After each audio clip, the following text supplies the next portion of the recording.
thank you for your time. For my project, I researched about how different sleeping medications can affect the Daphnia's heart rate. I chose this project because millions of people around the world, including my own grandmother who lives here, are suffering from very serious sleeping disorders. And they have to take a special sleeping medication to help them sleep peacefully. But here's a question. Is your sleeping medication actually safe? Out of the 4 medications I will be testing, I want to see which medication will least affect the Daphnia heart rate so we can determine which one will be the safest for humans. Now, you might ask yourself, why Daphnia magna? I decided to test my experiment on Daphnia magna, also known as transparent fleas, because we can easily measure the effect by observing their hearts with the microscope. I chose valerian roots, doxylamine, diphenhydramine, and melatonin as my 4 medications, mainly because they are very common drugs and you can buy them in your normal drugstore. I hypothesized that if Daphnia magna were exposed to different sleeping medications and their heart rate were measured, melatonin would probably be the safest because it will affect the heart rate the least.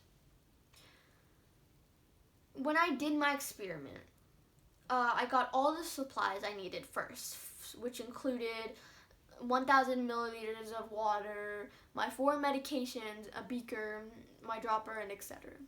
I put the Daphnia on the slides and dropped some of the dissolved medicine on it with a dropper and later put it under the microscope.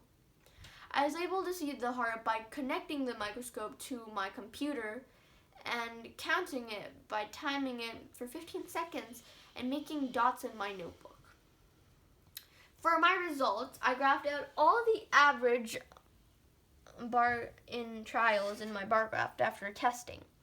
For the control trials, I had 224 beats per minute, and for every medication for each drug, the heart rate was reduced. For melatonin, it was 207 beats per minute. For valerian root, it was 189.5 beats per minute. For doxylamine, it was 176.2 beats per minute. And for diphenhydramine, it was 165.5 beats per minute.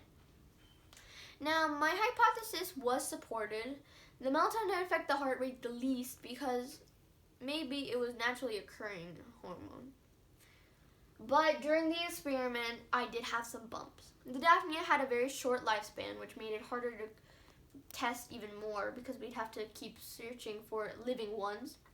And another struggle was using the pipette to suck up the Daphnia, but they kept slipping away, so it was very hard.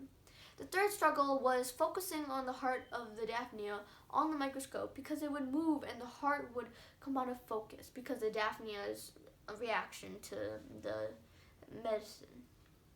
And finally, the biggest difficulty was counting the amount of heartbeats because of the Daphnia's reaction to the medication and also the medication effects.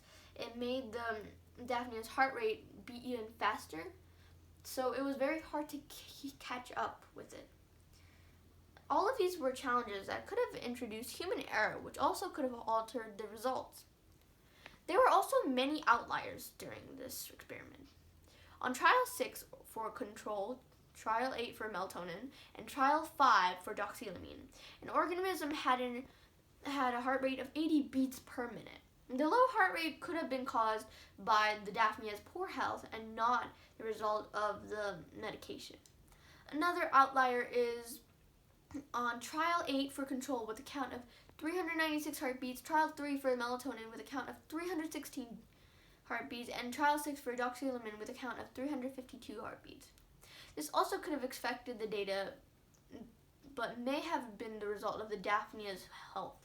Additionally, there were many more deaths of Daphnia on the day. Thank you for listening to this video. I hope